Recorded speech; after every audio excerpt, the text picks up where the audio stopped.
يا جاعل ربي برحمته يرحم العين اللي استمرت طول عمره بعمها ويعوضه بجنة.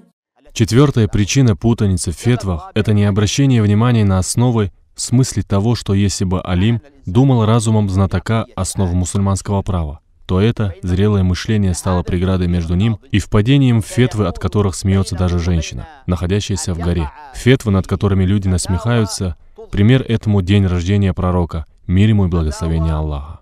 Фетва, в которой говорится, что мавлид — это новшество, что празднование мавлида — это новшество. Слово «празднование» что означает? Во-первых, они останавливаются перед словом «мавлид», то есть перед словом «праздник дня рождения». Праздник дня рождения пророка, мир ему и благословение Аллаха. Праздник? Нет. У нас только два праздника. Остановились у слова «праздник». Во-первых, слово «аид» у него шариатское и языковое значение. Языковое значение этого слова — возвращение, повторение, в том смысле, что это повторяется каждый год. Шариатское значение этого слова, что это время, обособленное шариатскими постановлениями, касающееся только этого дня. Например, праздник разговения. В нем установлен праздничный намаз. Запрещен пост. Установлена милостыня разговения. Праздник жертвоприношения. В нем установлено жертвоприношение. Запрещен пост. В нем есть шариатские постановления, касающиеся только его, в то время как день рождения пророка, мир ему и благословение Аллаха, не таково. День рождения пророка, мир ему и благословение Аллаха, это празднование, напоминание людям о пророке, мир ему и благословение Аллаха, о его качествах, нравах, о его жизнеописании. Это не связано с аидом в его шариатском значении. Это первое. Второе. Что такое маулид ан-набави? Разумный богослов, я это говорю не потому, что это я так считаю. Нет, это 4 мазхаба и большинство ученых исламской уммы на дозволенности празднования маулида. То есть, если ты посмотришь на маулид после его возникновения и на ученых богословов, то 90 из 100% и даже больше ты найдешь на дозволенности его. Почему? Потому что они посмотрели на него. Что такое маулид ан-набави? Это собрание. Такой-то шейх позвал нас в свой дом для празднования дня рождения пророка, мир ему и благословение Аллаха.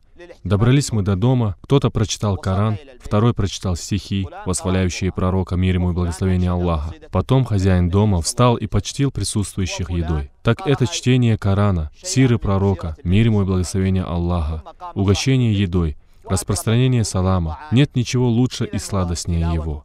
Почему мы это запрещаем? Мы запретим чтение Корана, или мы запретим чтение жизнеописания пророка, мир ему и благословение Аллаха, или же мы запретим восхваление пророка, мир ему и благословение, или же мы запретим угощение людей и распространение салама. Что мы запрещаем? Что меня, как человека, смотрящего на вопрос, состоящего из 5 вещей, каждая из которых по отдельности является достоинством, каждая из которых по отдельности является сунной, заставляет запрещать это? В нем одна сунна собралась за другой. Как это может быть новшеством? С каким разумом, с какой логикой? Но все же вместе этим всем. Это безрассудство в фетвах. Не проблема, если ты как человек выберешь себе позицию. Не проблема, если ты как человек выберешь себе позицию, что запрещено, если хочешь. Но не делай из этого беду, свалившуюся на мусульман. Не придет для нас месяц Рабиуль-Ауаль, кроме как мы увидим распространяющиеся в телевизорах, на радио, в Фейсбуке тысячи фетв, как будто мы перед большим порицаемым и бедой, постигающей мусульман. Что это за беда? Вспоминание пророка, мир ему и благословение Аллаха. На самом деле, положение огорчает и указывает на присутствие большого недостатка в мышлении, в научном и правовом образовании тех, кто это говорит.